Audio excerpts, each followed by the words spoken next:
Welcome everybody. Hopefully you can hear me okay. If not, type chat or in the Q&A. This is the first of the RLF National Speaker Series. We're thrilled. We have a great lineup over the next few months as the year ends. We'll probably add more to it, but I'm actually extremely thrilled about who we have today. And I've seen Morag speak and quite dynamic and full of great content. The name of today's talk is how to avoid talking to the mirror, nurturing relationships and sense of team while working from home. And I'll give you a little bit about both Morag, and she's been accompanied with Eric Spencer. Morag is a longtime friend and supporter of SIM, having spoken at SIM National and both RLF and ERLF programs. She's the author of Cultivate, the Power of Winning Relationships and the Future-Proof Workplace. Together, Morag and Eric Spencer are the passion behind SkyTeam, an international executive development company based in Colorado. They've supported the development of more than 6,000 leaders, many in the technology industry and roles, and in 20 countries and on 4 continents. Morag and Eric understand the challenges of running a business as well as the complexities of leading and managing the people that are part of that business. The secret to success is that business is personal and relationships do matter.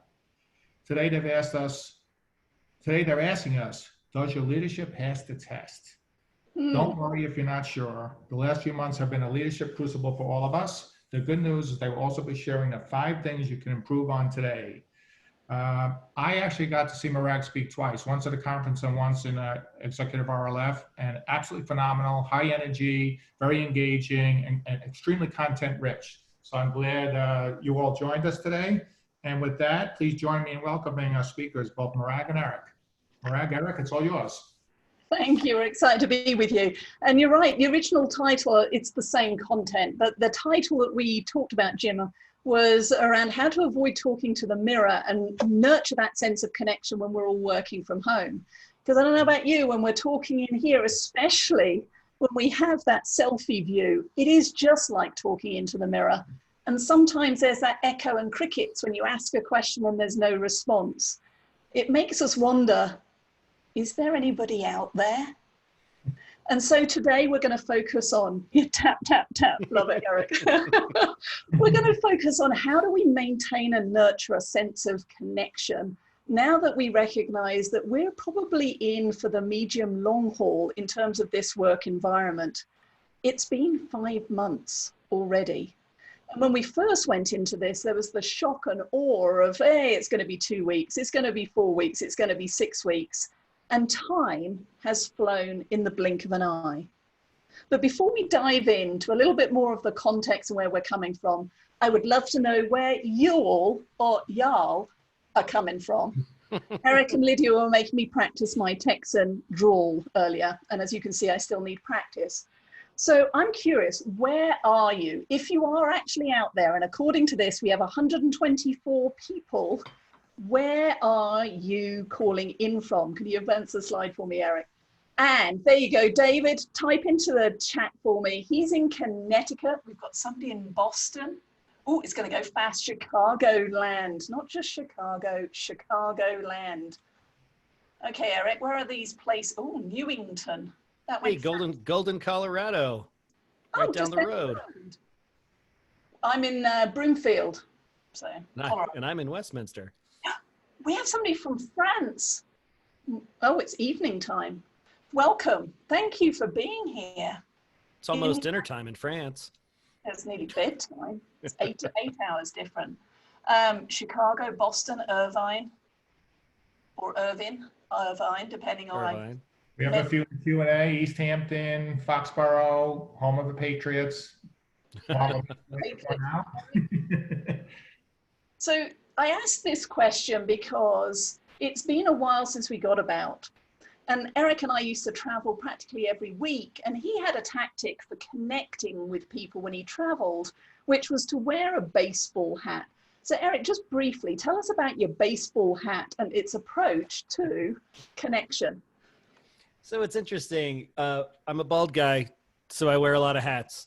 And when traveling, I noticed that people would interact with me when I would wear certain types of hats. So it became about a 2-year-long social experiment where I learned that in the United States, people will talk to you about baseball more than they'll talk to you about anything else. It didn't work as much with football or basketball or hockey teams or college logos, but baseball, it was fascinating to me. Rental car agents, TSA people, hotel desk clerks, waiters, bartenders, they would talk to me if I was wearing a baseball hat almost without fail.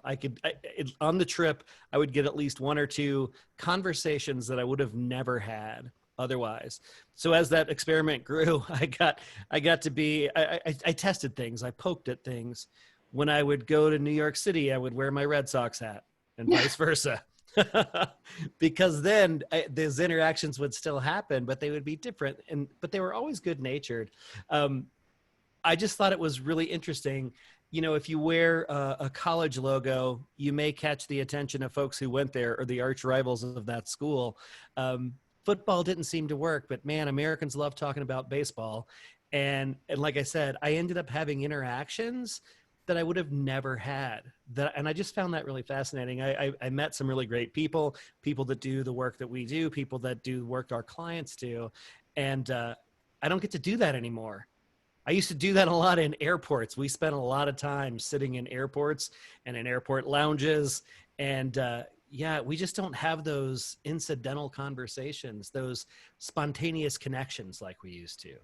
Which is why I think the timing for today is perfect, because as I was getting ready for today, the number 143 became very pertinent and very relevant. Any guesses in the chat as to what 143, 143 represents? I love you was the first thing I read from Matt. But there you go. I appreciate that. David, the number of days in lockdown. And Kim, I love you too. Look at this, a lot of I love you. Oh, I must be missing something here. I think there was a comment about somebody wearing a Yankee hat to Red Sox games. Oh, okay, fair enough. It wasn't about me. Well, all right, so 143 is all about me because actually it's 143 days since I have last been on an aeroplane. So to Eric's point, where the ball cap worked for him, I would just strike up, because allegedly I have a bit of an accent, conversations with other people as I was traveling. And the last flight I took was home from New York back here to Colorado. 143 days since I last interacted with a three-dimensional human being. And I'm sure that for many of you, you're in a similar situation. So is it any wonder that the leaders that Eric and I are working with are starting to report that there are cracks showing in the relationships that they have, that they're dependent on for their success, that weren't apparent when they were going into the office every single day? And is it any wonder? No, I'm not alone, because the articles that I'm reading and the conversations that I'm having are showing that we are spending on average an extra 3 hours a day on work. So the commute has gone, but we're not using that for us. We're just sitting and burning the candle even more in terms of the work expanding to exceed the time available. And it's not just that we're working harder. For many of us, we are juggling multiple priorities. If you've got children under 18, then you are homeschooling. Maybe you've got family commitments that you're trying to do, worrying about whether you've got enough toilet paper and can you keep the groceries in the pantry, but also relatives like my case who are thousands of miles away in the UK. There's not a lot I can do because I can't even travel there anymore, given the latest headlines. And so I'm adding my workload because in one way, it's my anchor, it's my normalcy in a world that can feel akimbo. But it's not actually helping me in terms of them balancing the other expectations of family and life and home. And to add to that, the headlines are getting and indicating that we're moving from a collaborative to a combative, is that the right word? Combative. Sort of combative, there you go. Workforce. Eric. Yeah, it's interesting. We were talking about this morning, and every day it seems like the headlines, they get amped up, right? You know, I read one this morning that at a Verizon store in Sacramento, a woman got in an argument with an employee about wearing a mask, and she didn't leave until she urinated on the floor and they called the police. Wow. Yeah. What? Yeah. I thought, wow. So it's interesting, right? This notion. I read another headline this morning that said Walmart workers are terrified to enforce mask protocols. Right? This notion of becoming the mask police, I think, is tough, right? I mean, this has been a year unlike any other on so many levels, and taking on these different roles, intentionally or unintentionally, is something that we're all dealing with. You know, I spent the better part of my career working in HR inside of technology companies, and I didn't like being the dress code police, much less having to take on the role of mask police person. And what do we do? Oh, Sorry, sorry, Eric. I was just saying, ironically, I was in a conversation that you were hosting recently where somebody through the national HR organization here was asking about whether or not there was a dress code with regards to the masks, i.e. color and logo, which just blew my mind, because it just blew my mind. I'm just going to stop right there. Back to you, Eric, and then I'm going to take control. All right. So, you know, it's been an interesting 143 days, right? We've been calling it a leadership crucible. It's not so much an emotional roller coaster as it is an emotional washing machine, and we're all getting banged around in it every day. What do you got up on the screen, Morag? That looks interesting. Well, this is our first interactive opportunity. So if you grab your phones or a separate web browser, what we're interested in is 2020 has been both the best and worst of times. Think of it as an emotional washing machine in terms of the turbulence and change and tumult. I know that for me, I think I've experienced every emotion you could name, from shock to anger to fear to stress to anxiety to joy, but it's all of them and all of them at the same time. So here's what I'd like you to do. I'd like you to go to the website menti.com, menti.com. It's on the screens right now, and enter the code 910963. And what you're going to be faced with is the first of 3 questions that I'm going to be asking you to respond to today. And the question is, what emotions have you or your team or your friend, if you don't want to own them, experienced in the last 2 or 3 months? So I can see that 13 people, and you can see as the word cloud forms, when we get the same word more than once, it will get bigger. Yeah, 26 people in, and stress is the big word. Exhaustion. Anxiety's catching up with stress. Fatigue, confusion, isolation. I'm going to give you just going to count down here. We've got 58 seconds. And I'm going to leave the answers up on the screen for a little while. And Eric's just going to lead us through a brief discussion of what you see and notice about the words that you're showing on the screen here. And well done, y'all. See, I get another y'all. You all survived that first interactive session. Love it. Yeah, you're going to have to work on the drawl. You need to make that. I have to remember it's like a sailing boat. I used to be a sailor. Yawl. Pitch and yawl, right? Well, yawl's the type of yacht. Has 2 masts. All right, 36 seconds. You know what? I'm going to close it out now. You know, I'm just teasing y'all. Oh, it's coming again. I'm going to have to stop that. I'm sorry. You're going to have to get on a call with Lydia and practice. Okay. I'll follow up with you after school there, Lydia. All right, guys, in the chat, if you could just type in to the chat, what do you notice about the words on this list? What is the pattern here? Negative, Cindy says. Mostly negative. Negative. None are positive. I did see more family time. It's one of the tiny, tiny ones. Family bonding. It's over here on the right-hand side. I don't know. Oh, look at that. Yeah. Hover on it. Yeah. And then more family time. They are like 12 o'clock in blue. Generally negative and depressing. They're all going the wrong way. Yeah. Is it any wonder that we're tired and exhausted? But here's the thing I want you to take away as leaders is that the emotions themselves are not good or bad. They just are. It's the behavior that they trigger in us that can have a positive or a negative impact. And if you want to learn more about emotional intelligence, your homework for later this week, especially if you have young children, is to watch the Disney Pixar movie Inside Out. Yeah. Because the reality is without stress, we wouldn't recognize calm. And without happiness, we wouldn't recognize sadness. But as leaders, we need to be able to name the emotion and understand what's triggered it and why, because then that allows us to respond versus react.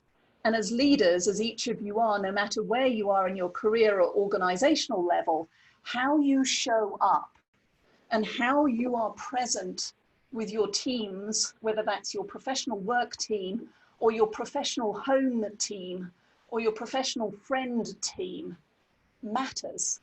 And that includes being able to own up to, I had a sleepless night, I'm having a tough day, and I need your grace and I need your support, or helping others to navigate this washing machine and roller coaster ride of emotions. So Eric, let's talk about why we've experienced all of these different emotions throughout the last few weeks and months.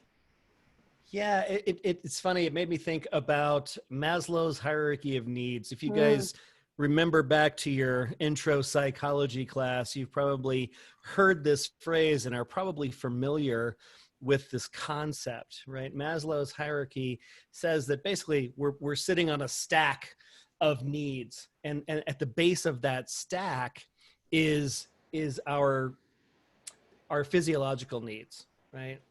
Air, water, food, shelter, sleep, just keeping the lights on, right? And then after those are covered, we look to the next layer, and the next layer is around safety. It's personal safety, it's security, it's financial safety, it's our health.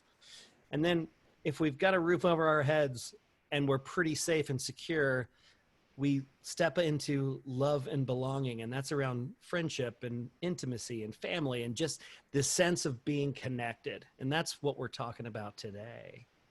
Once those needs are covered, we move up into esteem, respect, self-esteem, status, recognition. This is being known for being good at what you do and doing what you say. And then we get into self-actualization, and that's being all you can be, right? And historically speaking, you know, I think when we think about concepts like these, we've been thinking about them over time, right? We thought about them, we measured this in weeks and months. Now we're measuring this in hours and days. I know that when this first happened, for me, the first week of work from home, I was way down in physiological needs. I was not able to stay focused. I was not interested in being connected with people. Morag, how many TV shows did you watch that first week? Oh God, I was couch locked for the first 2 weeks and barely eating. Still worried about toilet roll. I'm still using the single ply emergency toilet roll that doesn't ever run out. That was all I could get back at the beginning. Yeah, well, and think about that situation that you were dealing with, right? That was people trying to cover those first two levels. That's why they irrationally bought up all the toilet paper, right? I remember when I went looking for it, you were calling places and sending me to different spots in town until I could actually just find some, because we're trying so hard to cover those base level needs. And then we move up. But what happens in this paradigm right now is information is coming in so fast, and we're getting new and conflicting information every day. So we're moving up and down that stack all the time. And that impacts how we show up in our interactions with other people. And that makes me think of this quote from Maya Angelou that we've been using a lot lately. And what Dr. Angelou says here, she said, I've learned that people will forget what you said. They'll forget what you did, but people will never forget how you made them feel. And I think being aware of where we are on the Maslow hierarchy, and making intentional, conscious choices about how we show up in these relationships, thinking about with an empathetic view of how that other person is feeling. Because if you think about it, if we're floating up and down that stack with rapidity, they are too, right? And the chances of us being in the same spot may or may not be the same, right? We may get lucky and land in the same spot one day, but we have to be aware that other people are just as confused and conflicted and torn, like all those emotions that you saw on the screen, right? Stressed, anxious, isolated. We're all doing that. It's exhausting. It's exhausting. Exhausting, and it comes down to the quality of the relationship that we have determines that sense of connection, or do I feel like I'm on an island? And in Cultivate, my book here, I talk about 4 questions, the 4 yeses that underpin every single relationship we're ever part of, especially the professional ones. And those 4 questions are as follows. Question number 1 is, can I count on you? Can I count on you to do your stuff on time and get it back to me so I can just get my stuff done? Question 2 is, can I depend on you? Not just to do what I've asked you to do, but also to give me the warnings of impending disaster, to go the extra mile, to spot the error in the spreadsheet on tab 57, cell C333, and fix it. And these 2 questions are transactional in nature. You do your stuff, I'll do mine, and we'll be okay. But if you've listened to me talk as part of RLF or ERLF, then you'll know that okay isn't enough. If we are going to navigate the uncertainty and ambiguity that COVID has brought to us, then we need to get to yes for questions 3 and 4, because it's easy to be a great leader and pass the test when things are going well. But the true test is, can you be seen as and show up as a great leader when things are uncertain and stressful? So question 3 is, do I care about you? And not in a group hug trust fall sort of way, but do I care about your success as much as I do my own? Do I care about those many things that you're juggling? Or am I just no business as usual? We've seen the first headline of somebody who's allegedly been fired because they were unable to keep their 2 children under 5 from occasionally, regularly, I don't know, popping into the business Zoom calls. Well, when you're living in a mansion with separate offices, yay, business every time. But if you're living as like a friend of mine in a 500 square foot Brooklyn apartment with an 8-year-old who's bouncing off the walls, there is nowhere to hide, unless you want me to take the call from the restroom, but that ain't happening either. So we need some grace and generosity about this new definition of how we show up at work. So do I care about you personally and professionally? And then question 4, the kick of them all, is, do I trust you? So if the first 2 questions are transactional, all about what gets done, these 2 are transformational. It's how business gets done and how we nurture that sense of connection. And it's great when you're seeing it on a pretty slide. And it's great when we're in the office every single day.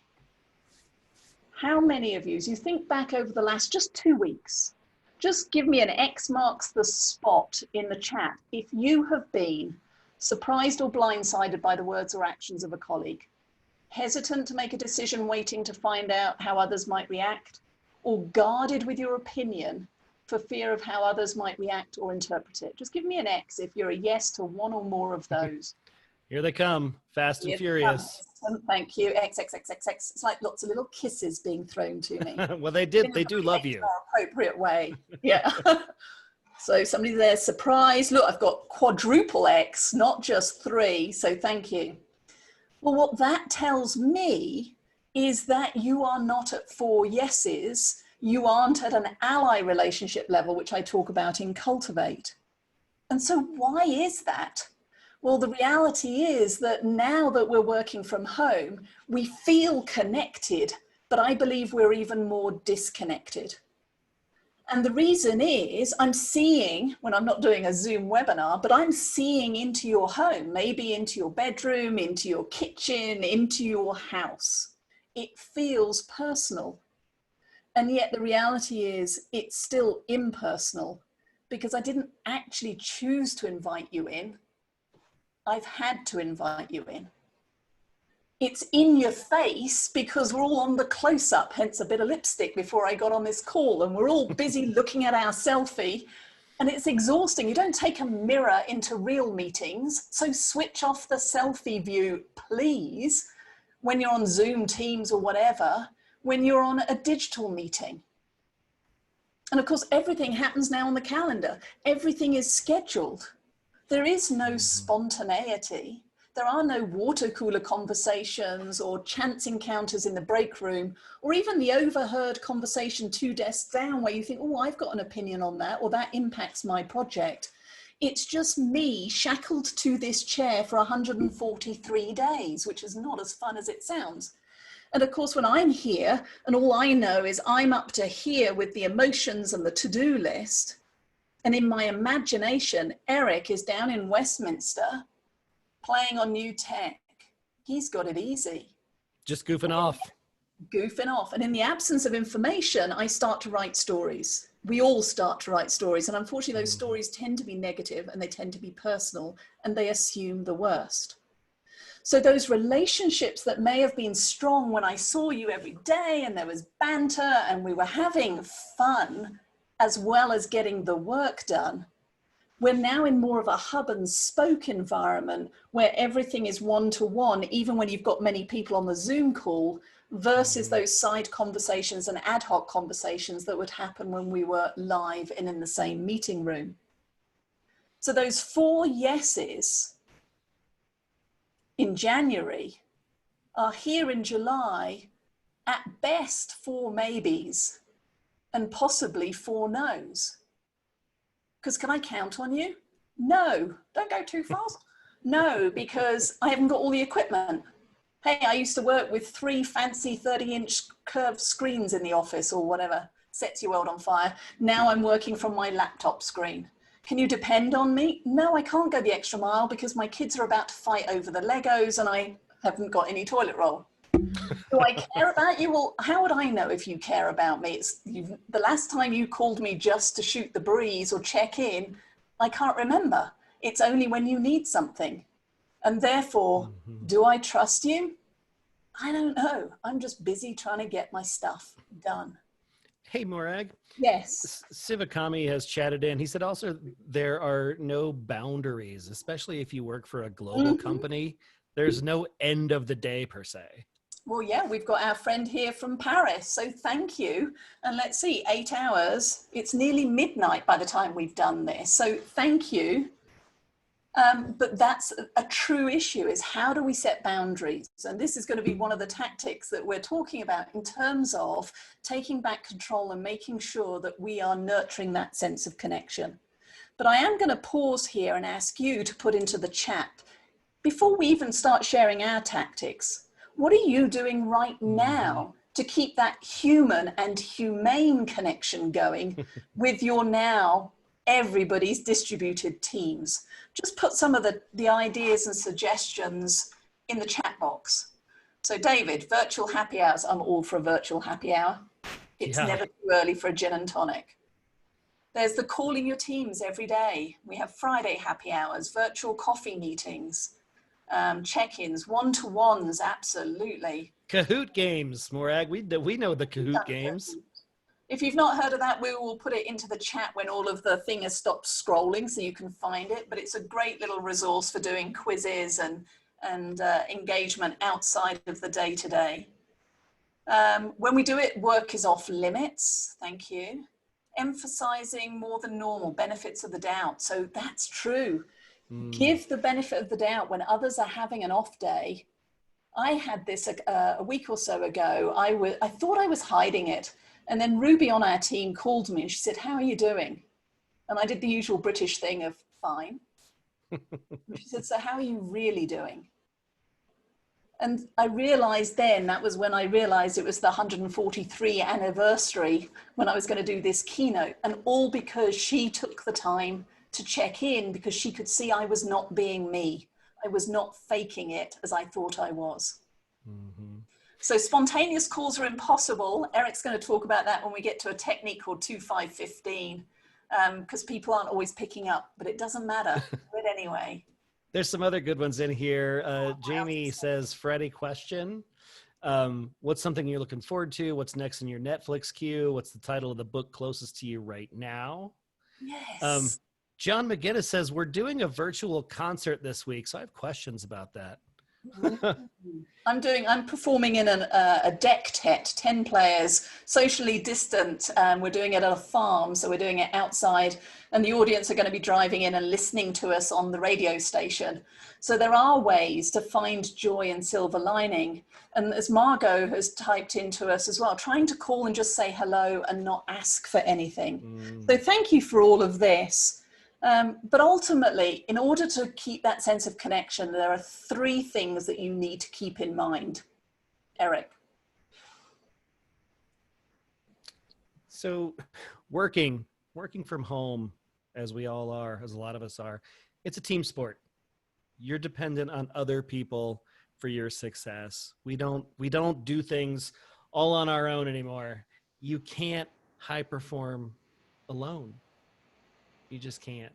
So it's your responsibility to nurture that sense of connection. And that's what I'm still scrolling through some of these ideas that you guys have put in here that are, there's great stuff in here. Jim said, I added open door meetings to my calendar where I have my camera on and I'm sitting in a meeting waiting for anyone to step in and say hi. I love that. Just listening to you breathe. Eric and I have done that. And I know it sounds creepy, but we'll be working on separate projects, but just listening to him, and occasionally, I'm just going to go and grab a coffee. It's like having the office experience whilst apart. Yeah. It matters. So I love that, Jim. Great suggestion. And even if nobody comes in to start with, keep doing it. Keep doing it. What else caught your eye, Eric? Let's see. There's a couple other things here. Terry says virtual walks with the team. And I'm curious about that. Is that just, take your phone, go on a walk? Are you on video? Do you have your selfie stick? Are you doing it that way? Or is it just being outside and being on an old school, old timey phone call? Well, I like the fact that even Zoom, I've done one of those where I was listening in while walking, but I didn't have the video on, because I suddenly realized I didn't actually have to be at my desk in order to be on a Zoom call. That's the old fashioned definition. Yeah. And I like Lisa St. Germain. She says chatting with GIFs only. I've made that mistake with it. I sent him a frog gift on Slack that was slightly distracting. And of course, he didn't know how to shut it down, but he kept a straight face as he facilitated that event. So oh my God. I've learned you have to pick the right one for the right time. Yes, it was an inappropriate frog, and he wouldn't stop moving on my screen. Very distracting. There's a couple other ones in here. Oh, and Corgi says it'd be really great to compile all these things into a list. I agree. Video will be able to download the chat because we're recording it. So we'll be able to share that as a file afterwards. And we're going to be capturing some other suggestions from you in just a moment too. All right. Okay. So, sorry, carry on. Oh, so you gave us a bunch of tactics. You gave us a lot of really, really great stuff. We wanted to give you essentially 4 tactics, 3 tactics and 1 sort of base layer tactics for reminding yourself to intentionally connect and avoid just talking to the mirror. So tactic number 1, it's all about you. It's all about you. Morag, what's different for you right now that you used to rely on in the old paradigm? Well, I mentioned 143 days since I was last on an aeroplane. And when I flew, which was every week, I did not work on an aeroplane.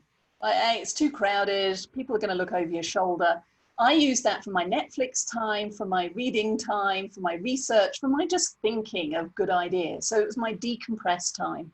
And of course, when it hit me that it was 143 days, no wonder I was physically tired and falling asleep early, etc.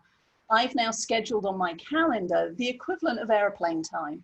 So I've blocked every other Monday afternoon and every other Friday afternoon as being my travel days, where I am not going to be on a Zoom call, I am not taking phone calls, and I can choose to be at my desk still, or I can choose to walk away. And the other tactic I've done, which is in the last 2 weeks, is my commute, like many of yours, is roll out of bed. Maybe the desk is right next to you, or you're going as far as the kitchen. Well, I've introduced a new commute, which means I leave through the front door and I walk a loop around my neighborhood and come back in through the back door, and then I head to my desk.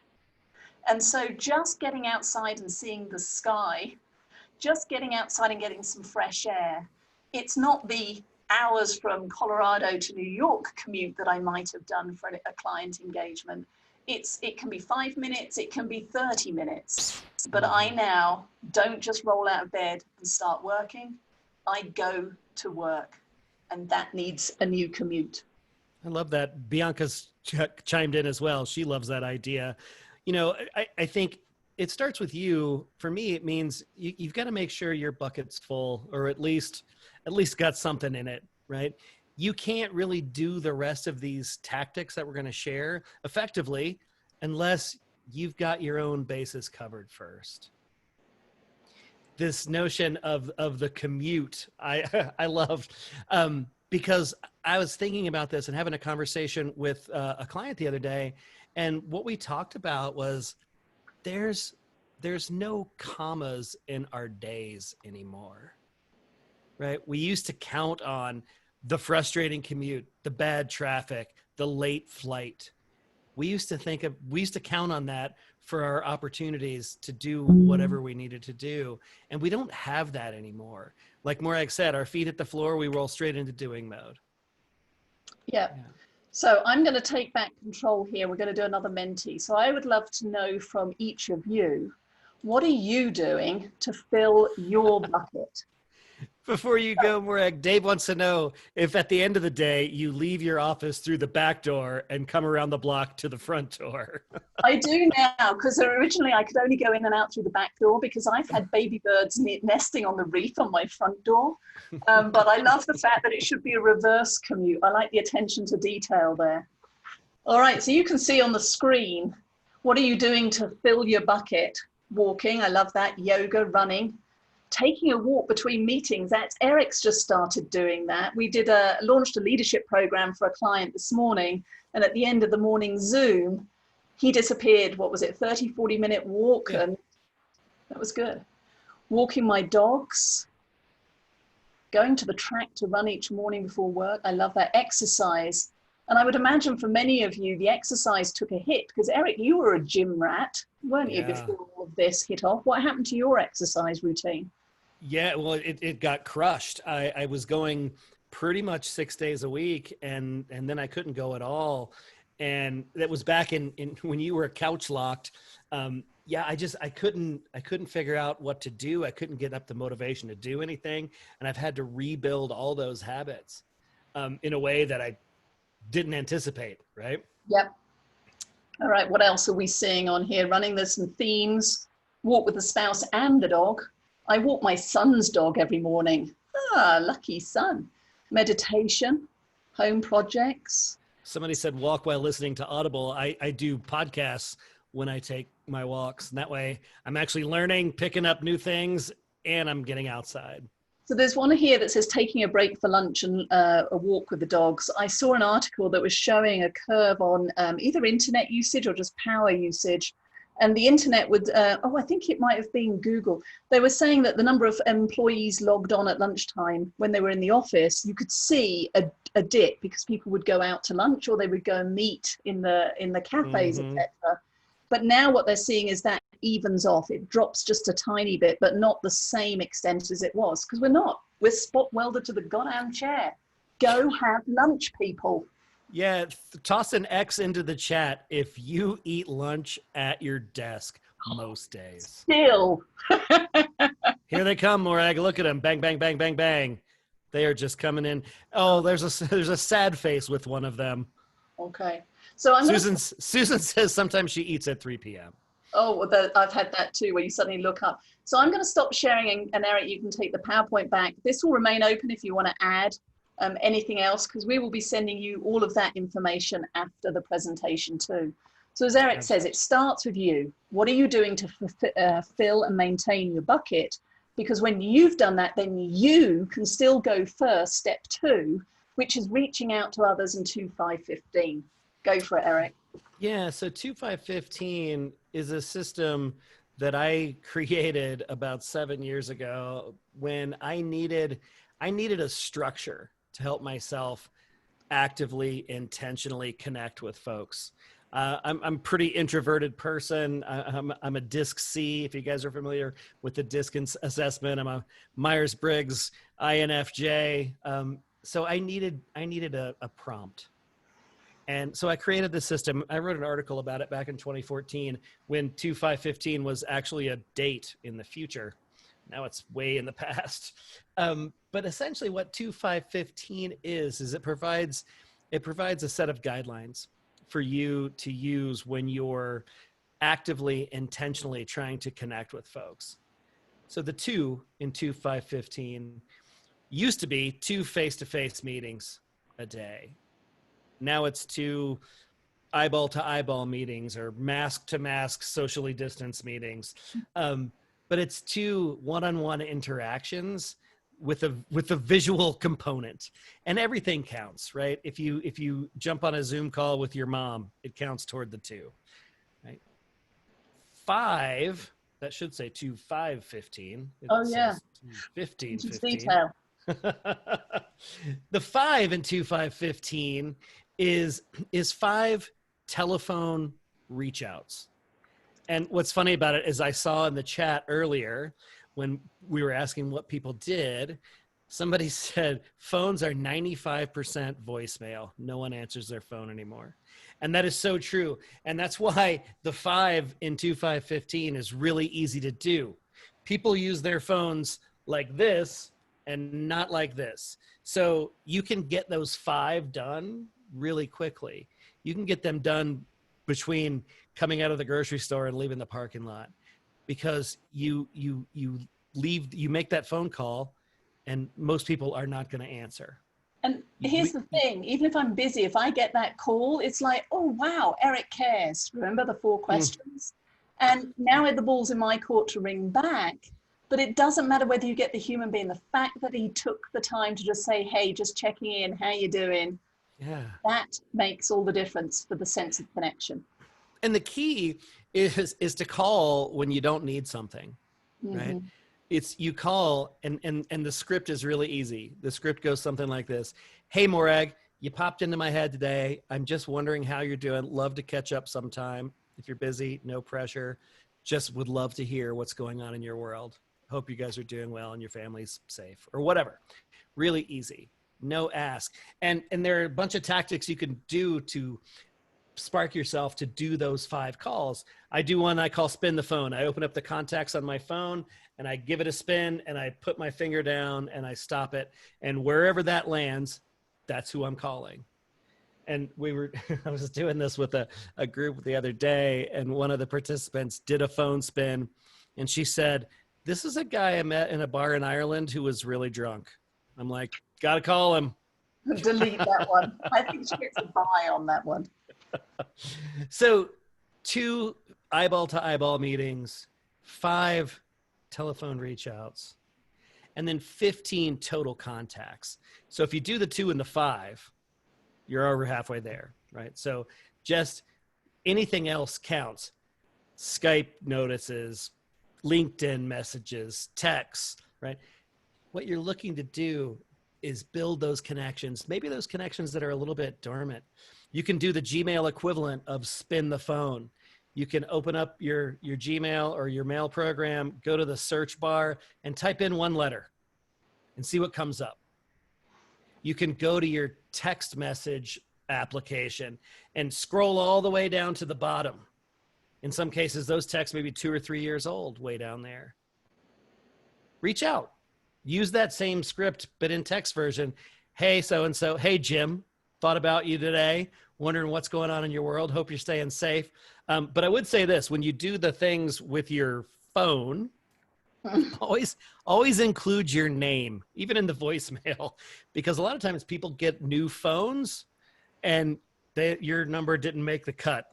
It's been a while. And you may get back the new phone who dis message. So say your name. So 2 face-to-face meetings, 5 phone reach outs, and 15 total contacts. It's an easy way to do it. And I used to do this on a daily basis, but you can make the period, the time period, whatever you want. It could be 2, 5, 15 a week, 2, 5, 15 a month, whatever works for you. But here's what I'll say. After 2 or 3 iterations, people actually start to call you back. People start to reach out. Connected. You feel connected because now they're calling you. Yeah. And you are now on their radar, right? You're being thought about and you're thinking about them. There's this mutually beneficial just notice of being connected to each other. It's really a worthwhile thing. We got some comments coming in. Yeah. Is it 2-5-15 or 2-15-15? It is 2-5-15. No worries. No worries. For that one. All right. So that's the first 2 of our 4 tips. What's the third one? And then after this one, we're going to pause for questions. So if you have questions, start thinking about them and putting them in the Q&A, and we'll reveal our 4th tip after we've answered your questions from the floor. So what's Susan next said, one? Joy. Before we go, Susan said, what was the 2? The 2 and 2-5-15 is 2 what used to be face-to-face meetings. Now just eyeball to eyeball, however you can get into a situation where you can actually see the other human being. That's the 2. Third tactic, ripples and joys, the small talk that leads to the big talk. And this was, we saw a couple of flavors of this in that chat section where we asked what you guys were doing. Ripples and joys is a thing that we do at SkyTeam, and we do it as part of our weekly staff meeting. And it's on the agenda. It happens every time, and it's where we start. And ripples and joys, everybody shares whatever they've got. Ripples for us are the connections, the things that happen, that old client that we haven't talked to in 2 years that popped up on the radar, that workshop that we delivered last week that had an impact outside of the classroom, where we heard back from somebody who said, you know, I used that trick. I did my feedback the way you taught me, and it really worked. Or sometimes they're surprised. It actually worked, is what they say. So ripples are, what are the impacts? And how does that impact you? Joys is just what it sounds like. Anything that you're happy about. It could be professional, it could be personal, it could be family related, it can be something that you learned. It's sharing the joy. It gets back to the do I care about you question. Do I know your story? What lights you up? What do you care about? Yeah. So you could do ripples and joys. You can do roses and thorns. You can do, there's a bunch of different idioms out there to practice, but it's basically getting people to share things that they're happy about.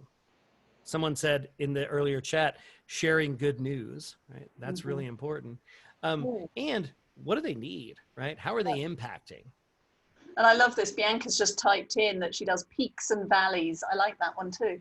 And of course, our opening activity was around the emotional water washing machine and all of the different emotions. And you all commented there about how they felt negative, heavy, big emotions. Well, the advantage of something like ripples and joys or peaks and valleys is it allows you to then actually find the good news that is still happening. Like today, it's my twin boy's 22nd birthday. So there is good news. We can still celebrate. It may not be how we intended to celebrate, but there are still milestones happening that should be joyful. Otherwise, this becomes even more exhausting as we continue into the next few weeks and the next phase. So as I said, we're going to pause right here to ask what questions do you have or observations from your own teams and from the conversations that Eric and I have had so far when it comes to connection or that sense of disconnection when we're working remotely. So what questions can we answer for you? What observations or thoughts do you have? Don't leave us hanging. Is this where you do crickets, Eric? I can. No, because we got the. There's a man who has too many toys. You see, when I'm here busy working, all I know is he's finding new soundtracks. I also like the cool jazz at the beginning, so that's always. So what questions can we help answer for you? Oh, Jerome's got a really good here. What are you doing to calm your anxiety, confusion, etc.? Well, for me, I've restricted my news intake. I did that after that. Such a good idea. Lock. And I only look, I do a detailed read of various sources in the morning, only because it then informs my day and my priorities. Less so now as we're settling into a pattern of predictable behavior. And then I only do a very short headline only scan at night. And I was doing the reverse. Well, actually I was just consuming news nonstop, and it was interrupting my sleep cycle, and it was not helping because I was just even more tired. So how am I getting rid of anxiety? One is not fueling it. Right. And then secondly is when I am feeling that like when Ruby called me and said, hey, how you doing? I'm having the courage and vulnerability now to say, you know what, today's a tough day. And letting Eric and Ruby as my allies help prop me up on those moments, because yin and yang, I know that there's going to be a day where Ruby's struggling or Eric's struggling, and we can do give and take. But when we pretend that everything's fine, that's when the downward spiral can potentially accelerate. So that's what I'm doing. What about you, Jim? Let's bring you in. What are you doing to turn down the boiling pot of anxiety if you've had it to a slow simmer, a rolling boil? Yeah, I'm a big exercise guy, and much like Eric, I was a gym rat. I'll make it a point. I pride myself on being somewhat self-aware. I think there's a question out there right now. How do you recognize when you're in that state? I could feel it, and I'll go, even if it's 10 push-ups or out for a walk or something like that. And then also, just looking for, how can I make the best of this? I'll be honest, when COVID started 143 days ago, probably for me too, I'm a very busy guy. I like to keep busy. I was very anxious about, this is going to last a while. And actually quite unexpectedly made the best of it. And there's things I put off, like projects that I like to do. So there's things like that keep myself engaged in things. Yeah. And it helps with the anxiety too. Free time breeds, what's that saying? An idle mind's a devil's workshop. Yeah, exactly. So keep them busy in all fun ways too, not only, busy work. Exactly. It's taking time for you and filling your bucket. And Mukesh has said there that you block time for your calendar to be with me. Right. And there are times where we would be worried that others would judge that. And now more than ever, me time and we time. That's what we've got to get right. And then the us time at work, we're better steeled to deliver. If I can add a commentary on that, I do consulting with IT management consulting with some firms, as well as leadership development. And I've encouraged, and some bosses, I didn't need encouragement. They're making it a point to make sure their staff does take me time. Like making it a safe environment for them to say, hey, I'm not working this weekend. I'll see you Monday, or I'm not working today, or during this period of time. And they're really, from their feedback I get from them, their team is feeling very appreciated. And the point you made earlier about, the 4 parts, caring for them, it makes a big difference. Thank you. It's funny, Jim. Sometimes we feel compelled to keep the accelerator pressed to the floor with work. And it's interesting because there was some research done back in the 90s around sprinters, particularly Carl Lewis, and what they learned, and it's translated into other environments, pretty much every other environment, is that athletes, they perform best athletically, not when they're pushing at 100%. They perform best athletically when they hold it at about 85%, right? The guy that's pushing that sprint at 100% loses it in the last 50 yards, right? Or whatever. Those are the things that we need to pay attention to, right? Building in the white space into our days, because you've heard about shower thoughts, right? Those great ideas that come to you in the shower. That's because your mind is idle. You're actually in the background thinking more deeply about the things than crossing tasks off the list. So VJ asked, how do you recognize when you're not your usual self, and how do you check yourself, right? Well, one, pay attention to what your colleagues are saying to you. When Ruby asked Morag, how are you doing? And she said, okay. And then she's asked it again. It became pretty obvious in that moment that even if she was okay, she didn't come across as being okay. Mm-hmm. So pay attention to what other people say to you. Pay attention to your own patterns as well. Because what I find is when I get into those not my best self places, there are things that I tend to do on a regular basis. Sorry, what were you going to say, Morag? So Lisa St. Germain typed in, and she's asking, do we find that these tactics are different with a production team or environment? I'll be curious to know what your thoughts are on that, Eric.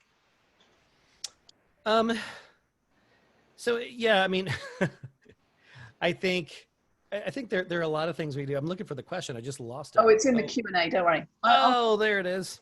I'll hum it. You sing it. So there you go. So yeah, I mean, I think you have to adjust, right? You have to adjust in a team environment.